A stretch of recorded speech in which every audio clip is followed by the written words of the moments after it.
When you think of Arizona, you probably picture scorching heat, giant cacti, and endless barren desert, right?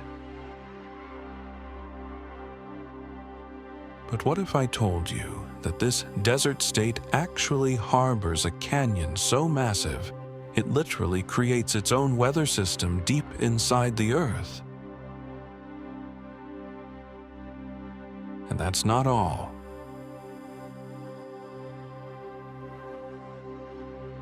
Hidden right in the heart of this sun-baked inferno is a mystical turquoise blue waterfall straight out of a fairy tale, and a ghost town voted the most haunted in America, where the past refuses to stay buried.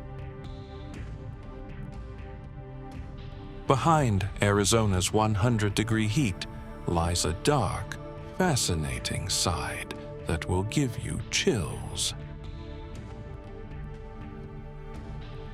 Don't blink, because what you're about to see next will completely shatter everything you thought you knew about this land.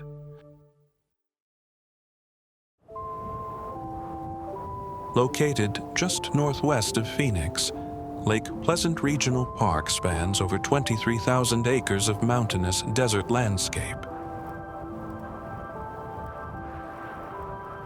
At the heart of this park is Lake Pleasant, a massive man-made reservoir covering roughly 10,000 acres. Long before the water arrived, this arid valley was home to the ancient Hohokam people between the years 700 and 1450. Archaeologists have discovered remnants of their prehistoric villages, a stone tool workshop, and agricultural canals nearby.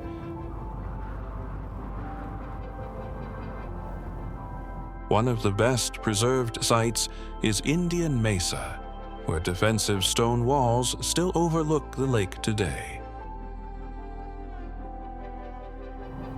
The modern history of the area began in 1927 with the completion of the original Carl Pleasant Dam, designed by the engineer of the same name.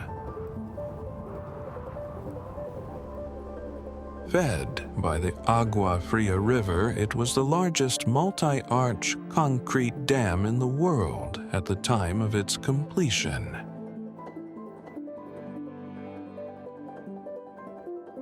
Decades later, a massive engineering project brought Colorado River water to the valley through a unique reversible canal system. This transformed the lake into a critical water storage reservoir for the rapidly growing communities of central Arizona. In 1994, the construction of the new Waddell Dam tripled the surface area of the reservoir to its current size. This new structure was so large that it completely submerged the original 1927 dam beneath the deep waters.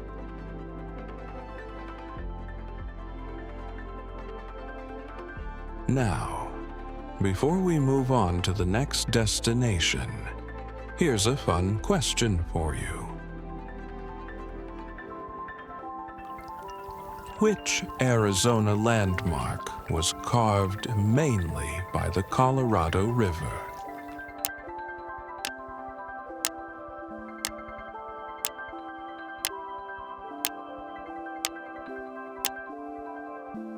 Comment your answer below.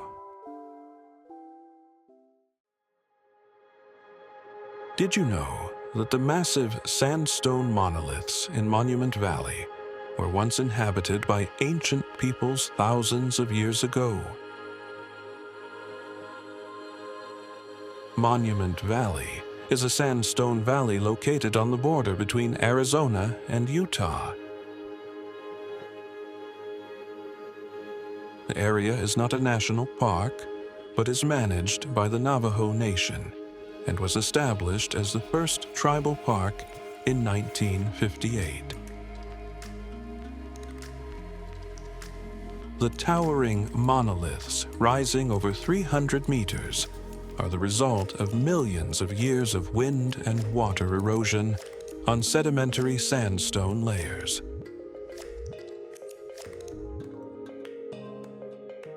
The Navajo consider this a sacred land, tied to their spiritual life and tribal legends. In the early 20th century, author Zane Grey described it as the strange world of giant monoliths. Public attention to Monument Valley began in 1939, when director John Ford chose the location as the setting for the film Stagecoach. Subsequently, numerous classic Western films were shot here, associating the Red Valley's imagery with the genre.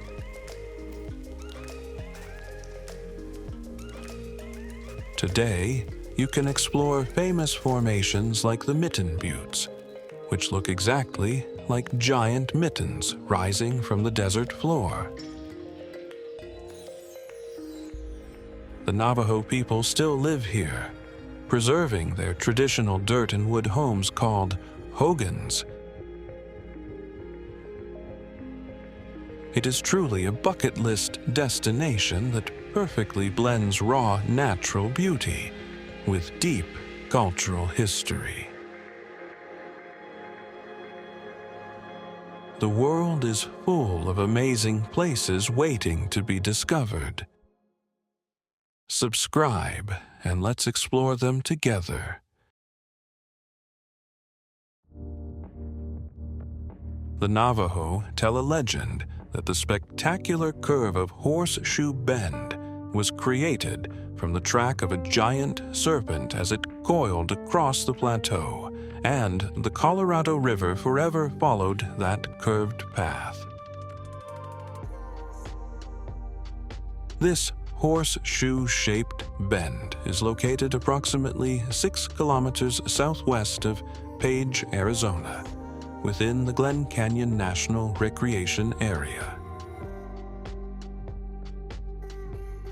This is a deeply eroded meander formed when the entire Colorado Plateau was uplifted approximately 5 to 6 million years ago.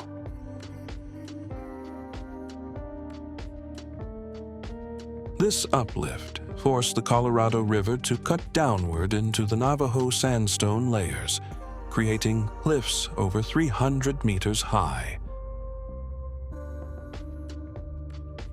These indigenous groups left behind petroglyphs and archaeological artifacts on the surrounding cliffs. They used the area as seasonal hunting and camping grounds, relying on the water from the Colorado River. In the late 19th century, European-American explorers and settlers began arriving in the region. In 1956, construction of the Glen Canyon Dam began approximately 8 kilometers upstream from the site.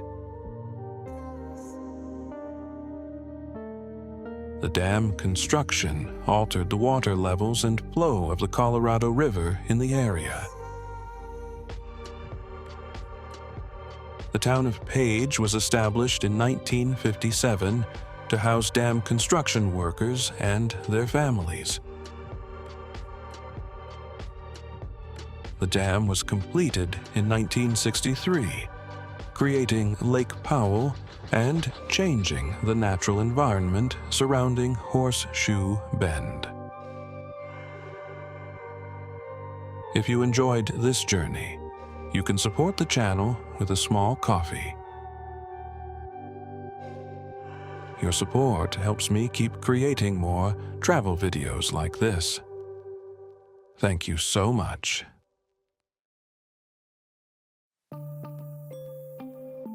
The small town of Black Canyon City sits at the foot of the Bradshaw Mountains, roughly 40 miles north of Phoenix.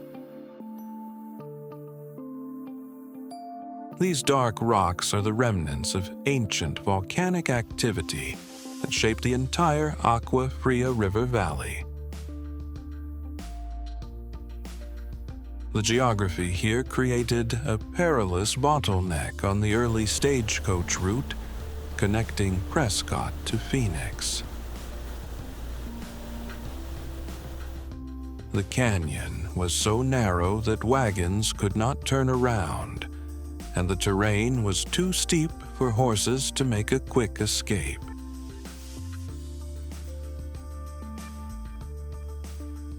This natural trap made it a green location for stagecoach robberies during the frontier era. Before the stagecoaches arrived, this same difficult terrain served as a natural defensive stronghold for the indigenous Yavapai people. European American settlers first arrived in the 1870s, drawn by the promise of the Arizona Territory. In 1871, Jack Swilling, one of the original founders of Phoenix, built his ranch here, and its stone ruins remain the oldest standing structure in town. Swilling chose this specific location because of its reliable water source from the nearby river, a rarity in the arid desert. The area later transformed into a supply center for mining operations hidden deeper in the Bradshaw Range. Miners extracted rich deposits of gold, silver, and copper from these mountains, driving the local economy for decades. When the mining boom faded, the nearby camps became ghost towns, and the local economy gradually shifted toward serving travelers.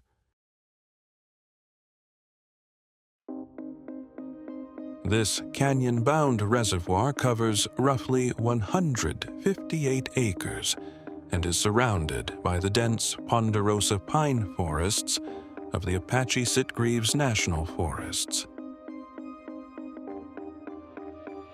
The lake sits on a massive geological framework of sedimentary rock layers that define the dramatic, southwest-facing cliff of the rim. Before the lake existed, this rugged, forested region served as historical hunting and foraging grounds for the indigenous Western Apache groups.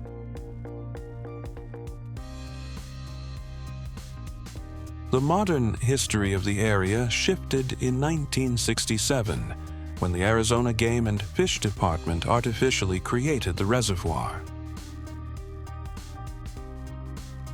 It was built as a cold water mountain refuge to provide long-term water-based public recreation for the state. Interestingly, Willow Springs Lake has no permanent river or stream constantly flowing into its basin. Instead, the reservoir relies almost entirely on seasonal spring snowmelt to replenish its deep waters each year.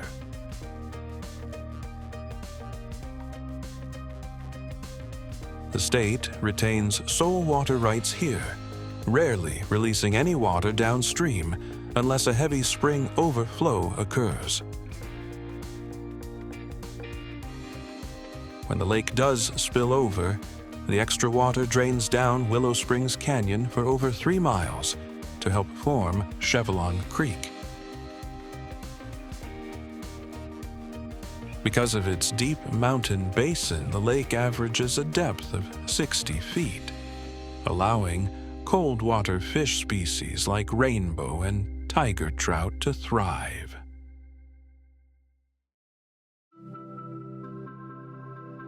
The Havasupai people tell a legend that Grand Canyon was carved by the serpent god Havasu Ba'aja, whose movements shook the earth and deepened the gorge. The park is located in Arizona, within the southwestern region of the United States, covering an area of approximately 4,926 square kilometers.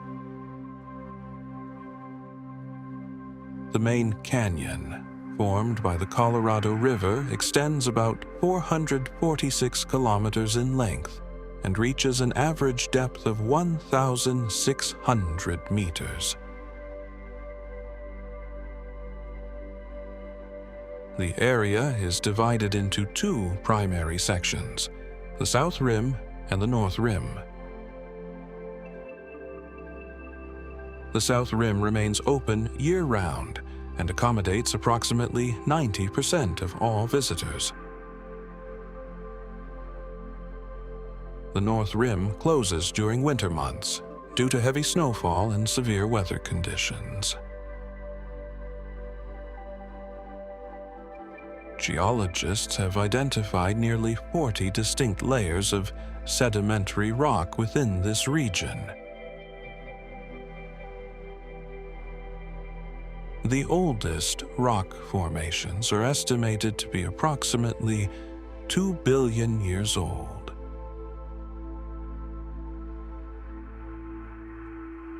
The park's ecosystem comprises 5 main life zones that change with elevation.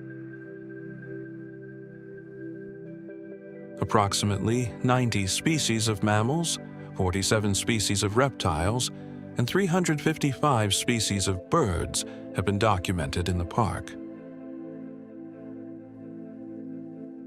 Permitted activities include hiking, camping, and sightseeing via internal shuttle buses. Would you hike below the rim of the Grand Canyon? Comment 1 if yes, or 2 if you'd rather enjoy the view from above.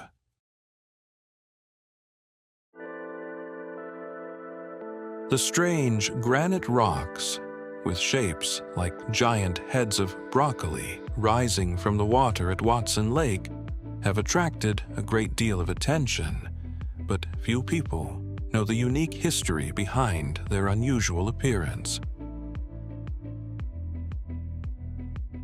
Watson Lake is actually an artificial reservoir, formed in the early 1900s when the Chino Valley Irrigation District built a dam on Granite Creek. It is located in the Granite Dells area, a geological site notable for its granite rocks dating back approximately 1.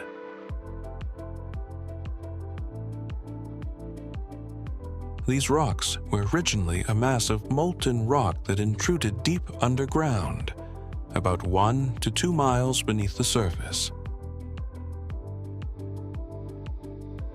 Over millions of years, the overlying rock layers eroded away, exposing the granite beneath. A specific weathering process, called spherical weathering, occurred along existing fracture lines within the rock, creating rounded, lumpy, and rippled formations.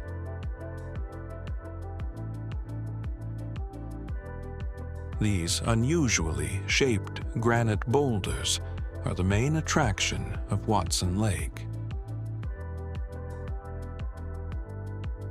Many of the rocks are partially submerged, forming small islands or narrow peninsulas that add a surreal quality to the landscape. The combination of the blue lake water and the brown granite, along with scattered green cottonwood leaves, creates a distinctive natural scene. Unlike typical reservoirs, the beauty of Watson Lake comes from the ancient 1.4 billion-year-old rock formations highlighted by the water. This geological wonder is carved into the southwestern edge of the massive Colorado Plateau, where high elevations meet dramatic desert drop-offs. The fiery crimson color that defines these steep canyon walls comes from billions of tons of iron oxide coating the ancient sandstone grains. Millions of years ago, this entire area was a shifting sea of desert sand dunes that eventually compressed into solid rock under immense geological pressure.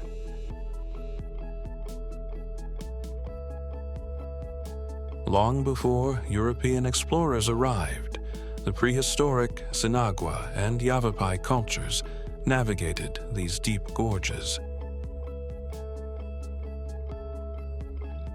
For these indigenous groups, the vibrant red earth was not just a landscape, but a sacred setting deeply tied to their spiritual migration stories. The modern history of the canyon changed in the late 19th century, when pioneers attempted to establish rugged wagon trails through the rough terrain to move cattle and timber.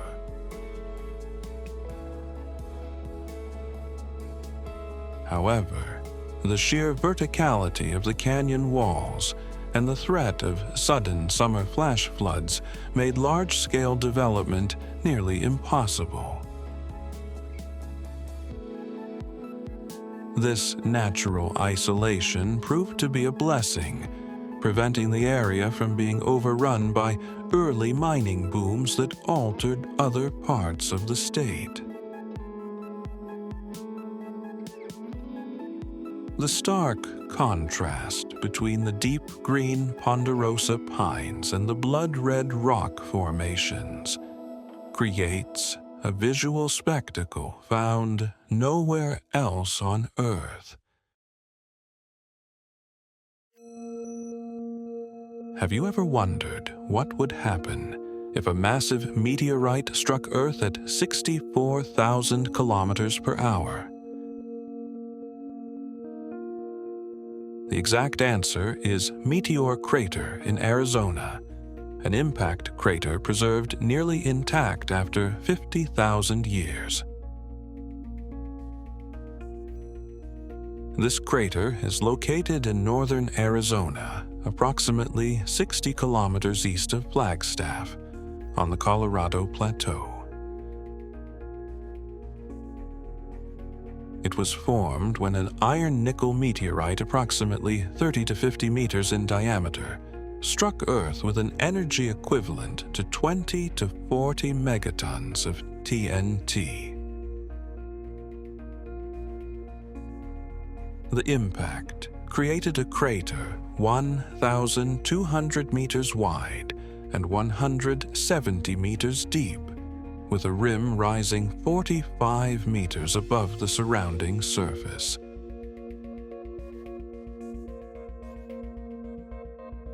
In 1891, geologist Grove Carl Gilbert was the first to study the crater, but incorrectly concluded it was formed by a gas explosion. In 1903, mining engineer Daniel Moreau Barrington saw the crater and believed it was the result of a meteorite impact, hoping to find a massive iron mass beneath the crater floor. Meteorite fragments found in the area are known as Canyon Diablo meteorites, named after a nearby canyon. Meteor Crater is the best preserved and most complete impact crater on Earth, having been used as a training site for Apollo astronauts and now for the Artemis program.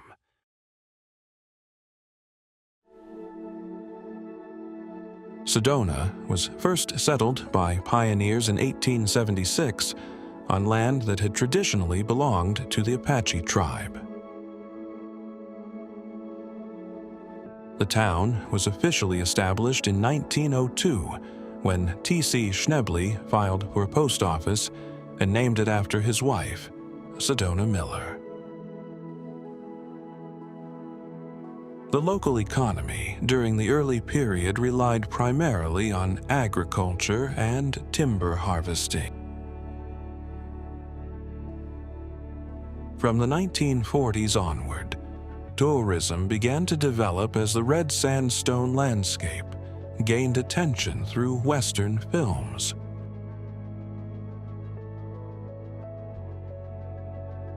Over 100 motion pictures were shot in the area between 1940 and 1960. Film crews frequently selected Sedona due to its varied terrain and distinctive natural lighting conditions. The presence of Hollywood actors during that era contributed to the town's growing visibility in popular culture. The Sedona Heritage Museum in Jordan Historical Park displays artifacts and documents from this filmmaking period. During the 1970s, the region started to attract spiritual communities and followers of the New Age movement.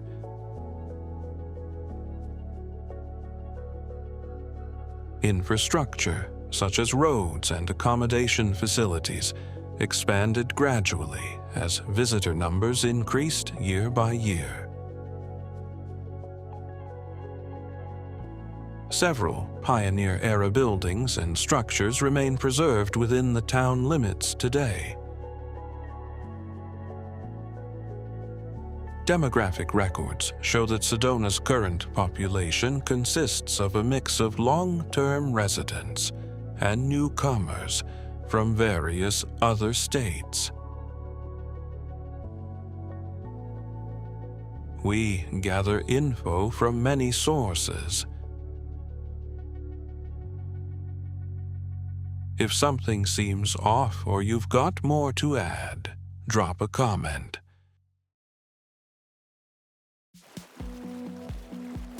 Grand Falls was formed approximately 20,000 to 25,000 years ago, when lava flows from Meteor Crater poured into the Little Colorado River, creating a massive lava dam.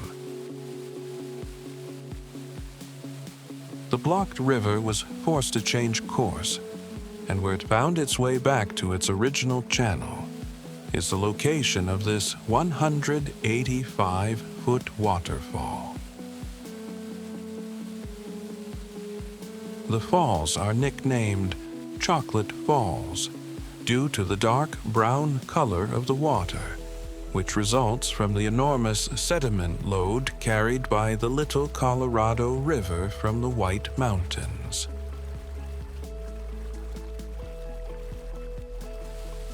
This is a seasonal waterfall, typically dry or reduced to a trickle for most of the year.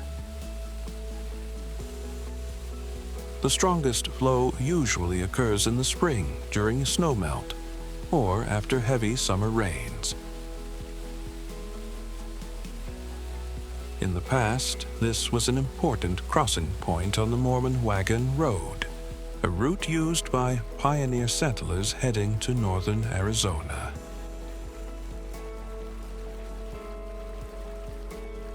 Today, the area is maintained by the Loup Chapter House of the Navajo Nation and is registered as a traditional cultural heritage site.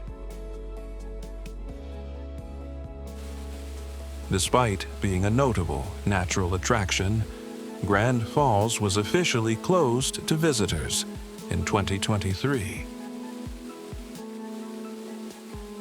The closure resulted from littering, improper vehicle use, and other disrespectful behaviors toward the sacred land. The waterfall remains accessible only to tribal members for ceremonial purposes.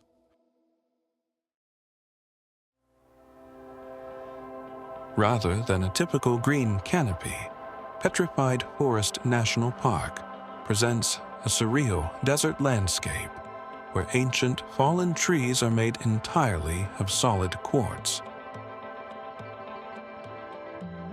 Spanning over 220,000 acres in northeastern Arizona, this unique environment merges into the famous Painted Desert, known for its vividly colored banded hills. The story of this stone forest actually began roughly 225 million years ago, during the late Triassic period.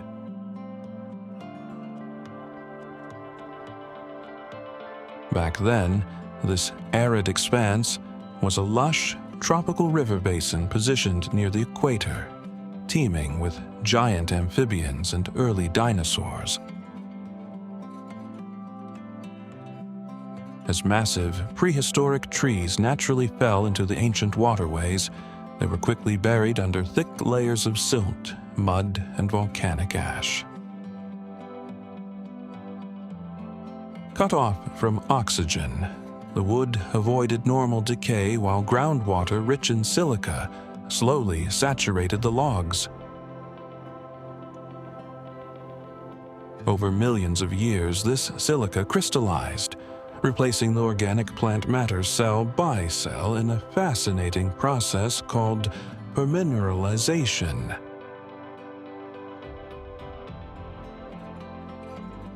Trace minerals like iron and manganese mixed into the quartz, producing the brilliant spectrum of reds, yellows, and purples seen in the stone bark today.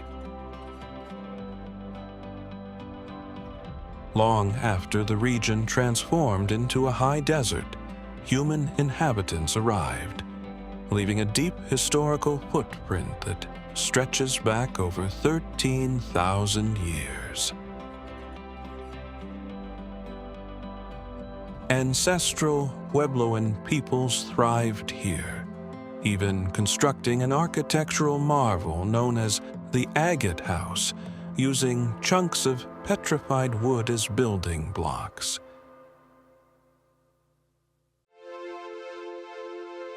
The story of this colossal body of water began in 1963 with the completion of the Glen Canyon Dam, which blocked the mighty Colorado River. It took nearly 17 years for the rising waters to completely fill the canyon system, creating a coastline longer than the entire Pacific coast of the United States.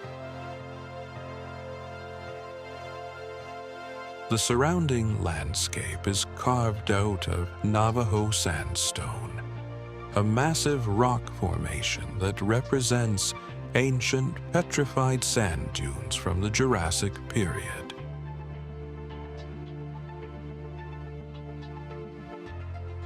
Long before the dam altered the landscape, these labyrinthine canyons were deeply woven into the history of Native American cultures. Ancestral Puebloan peoples built intricate cliff dwellings and left behind striking rock art, some of which are now preserved just above the high water mark at places like Defiance House. For the Navajo Nation, whose reservation borders the southern shores, the towering geological features hold profound spiritual and legendary significance.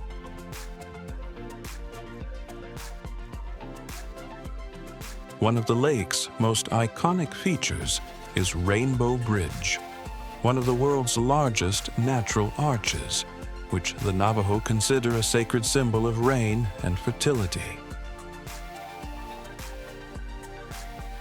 Over the decades, fluctuating water levels driven by changing climates have continuously revealed and resubmerged hidden slot canyons and archaeological sites. It stands as a monumental testament to both the sheer force of American water engineering and the timeless, rugged beauty of the desert Southwest.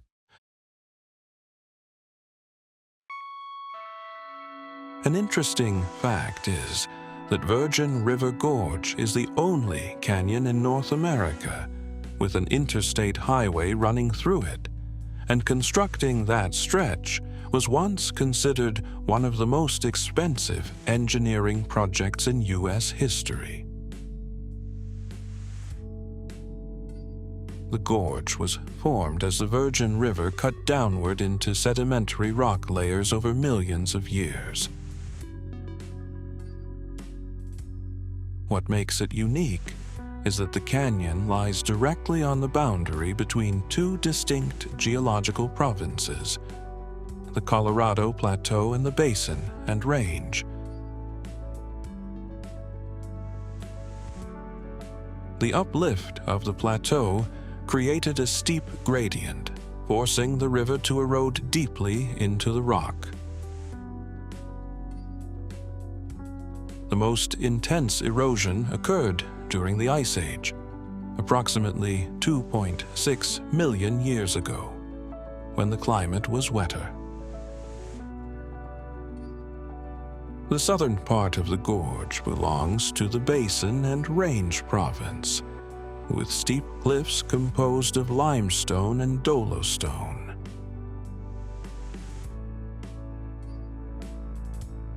The northern part belongs to the Colorado Plateau, with more colorful rock layers that remain nearly horizontal.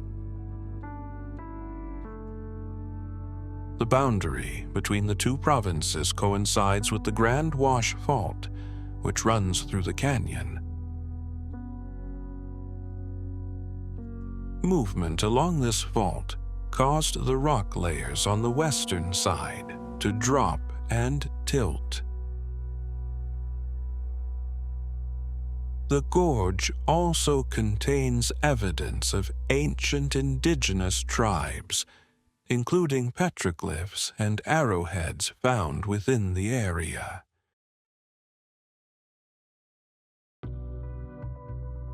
This massive reservoir covers up to 13,000 acres when full and sits tucked away in the rugged Bill Williams River Valley.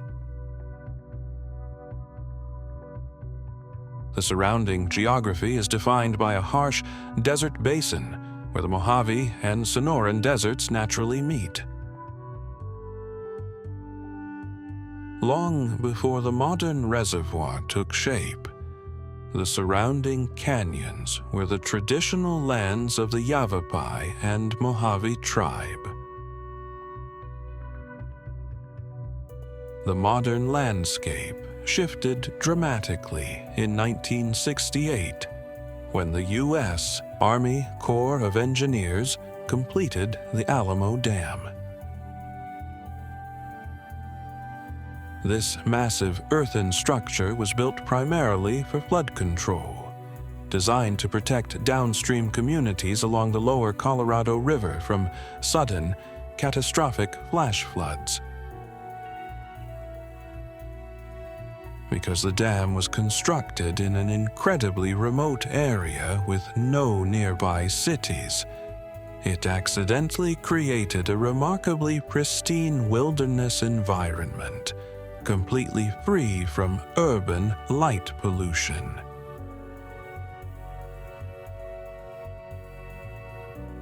The lake's water levels fluctuate significantly throughout the year, based on seasonal desert rainfall and mountain runoff, meaning the shoreline is constantly changing.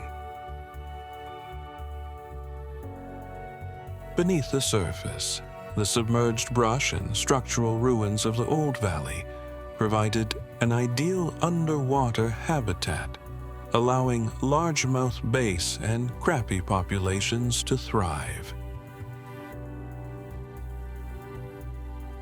The area also holds a rich mining history, with old, abandoned claims for manganese and copper scattered throughout the nearby mountains.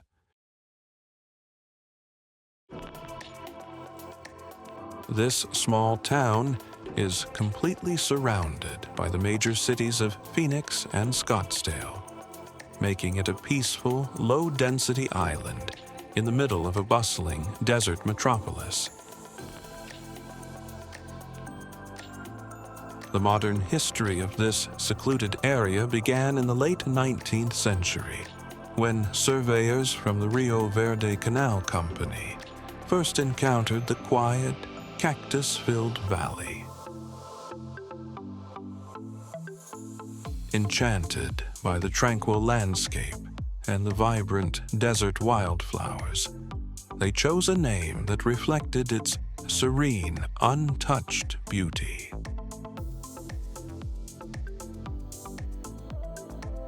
In the early 20th century, the area gradually transformed from raw agricultural land into a collection of scattered, spacious desert ranches.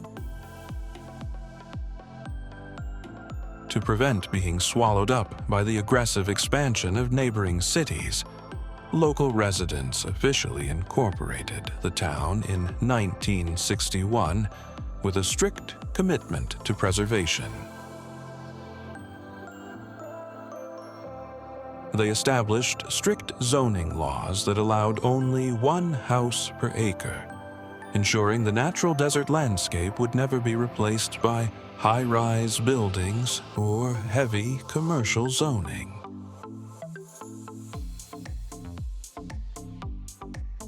The town sits in a unique desert bowl, bounded not only by Camelback Mountain, but also by the rugged Phoenix Mountains and Mummy Mountain. These rock formations consist of ancient Precambrian granite and metamorphic rocks that have withstood erosion for over 1 billion years. This dramatic topography channels natural desert breezes through the valley, keeping the local microclimate slightly cooler than the surrounding asphalt-covered urban areas. Founded by mining magnate William A. Clark, this historic settlement was built from scratch as Arizona's first planned company town. It was specifically designed to house the workers of the massive United Verde Copper Company smelter, which processed rich ore from the nearby Jerome mines. Unlike the chaotic, ramshackle mining camps of the Old West, Clarkdale featured structured residential zones, a modern sewer system, and free electricity for its inhabitants.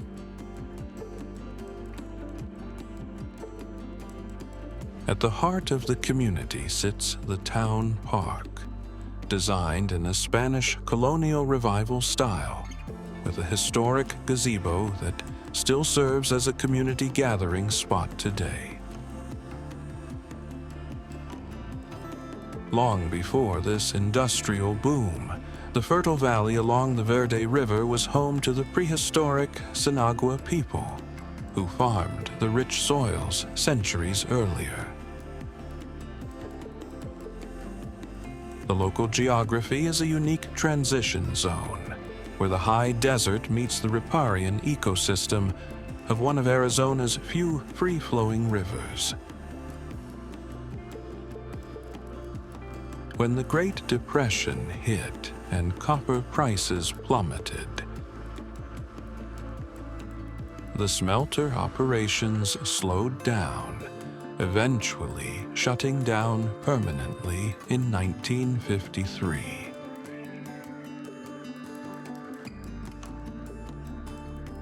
This economic collapse threatened to turn the area into a ghost town, but the sturdy brick architecture and deep-rooted community pride kept the town alive.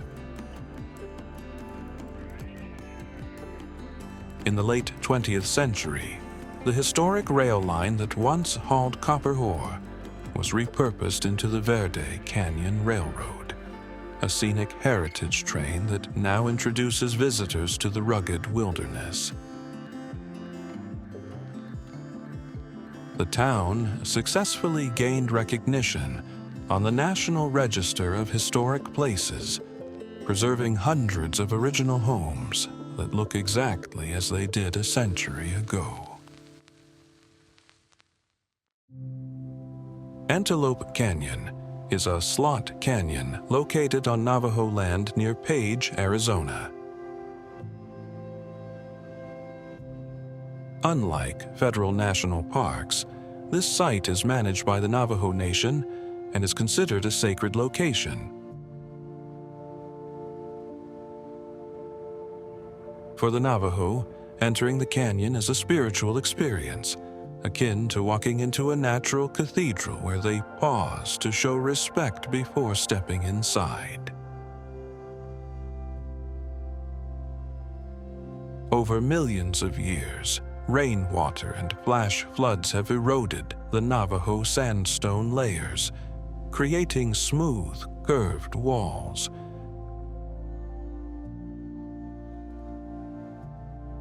The unique spiral patterns on these walls are the result of subsurface desert winds, carrying fine sand grains that polish the rock over eons.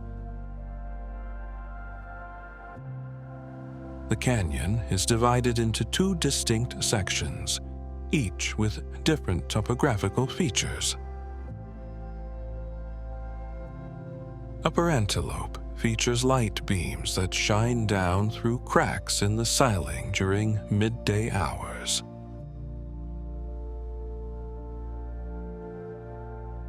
This dramatic lighting phenomenon occurs primarily during the summer months, when the sun reaches its highest angle in the sky. Lower Antelope has more complex terrain with ladders and narrow passageways. The decision to open the site to the public allowed the tribe to protect the fragile ecosystem from unregulated foot traffic while sharing their heritage.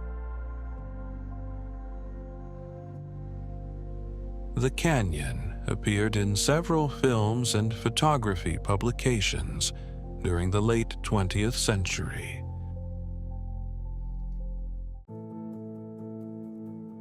Stepping across nearly 3 million acres of rugged terrain, you can journey from a cactus-filled desert to a cool pine forest without ever leaving the boundaries of Tonto National Forest. This massive expanse is the largest of the 6 national forests in Arizona and ranks as one of the most ecologically diverse protected areas in the United States. The dramatic geography climbs from an elevation of 1,300 feet near the Salt River up to the towering 7,400-foot cliffs of the Mogollon Rim.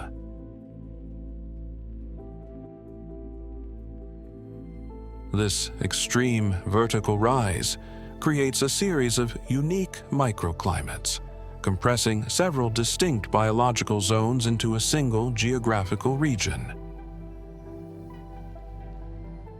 Long before it was designated as a national forest in 1905, the land was the ancestral home of the Hohokam and Salado cultures.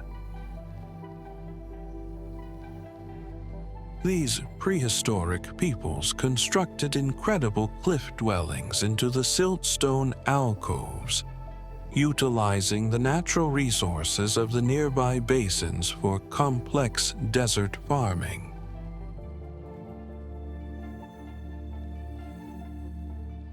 Later, Apache and Yavapai bands migrated through these rugged mountain strongholds, adaptationally using the dense chaparral canyons for defense. the modern history of the forest became closely tied to water management in the early 20th century, with the construction of the Theodore Roosevelt Dam.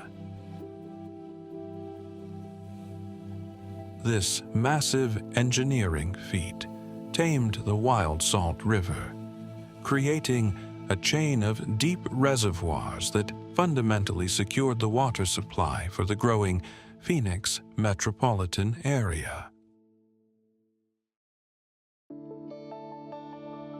The Tohono O'odham once called this place Babad Doag, or Frog Mountain, and today it still looms north of Tucson as a majestic natural landmark. The range was formed through tectonic activity that occurred approximately 12 to 6 million years ago, with massive granite blocks uplifted from deep within the earth. The highest peak in the range, Mount Lemmon, reaches an elevation of 2,791 meters and receives about 460 millimeters of annual precipitation. Following the Gadsden Purchase of 1854, the area became part of the United States and attracted thousands of prospectors seeking gold, silver, and copper.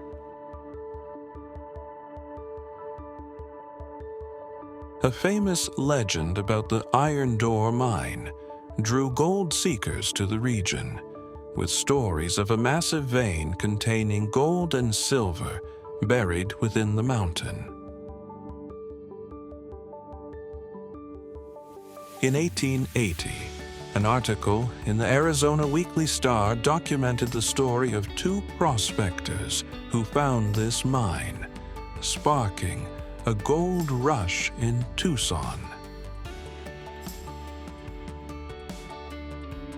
The mountain range later attracted Western legend Buffalo Bill Cody, who invested in mines in the Campo Bonito district in the early 20th century.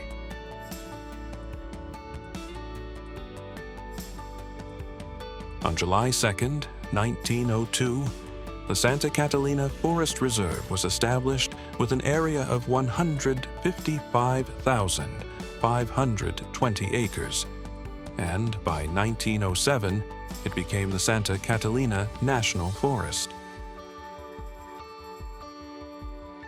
On July 1, 1908, the area was consolidated with adjacent forests to form the present-day Coronado National Forest. The historic mining activities and legendary treasure stories continue to contribute to the mysterious appeal of the Santa Catalina Mountains.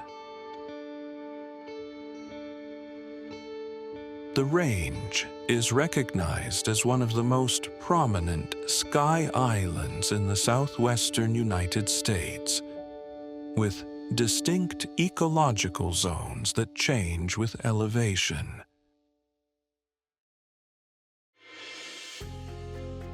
As it turns out, Arizona is so much more than just sand and scorching sun. It's a land of wild contrasts, where nature displays its most magnificent wonders and history guards its eerie secrets. Arizona might burn you with its relentless heat, but it's the magic hidden beneath the surface that truly captures a traveler's soul.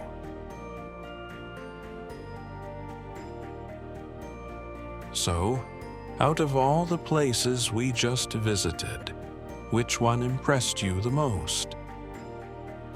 Drop a comment below. See you on the next adventure.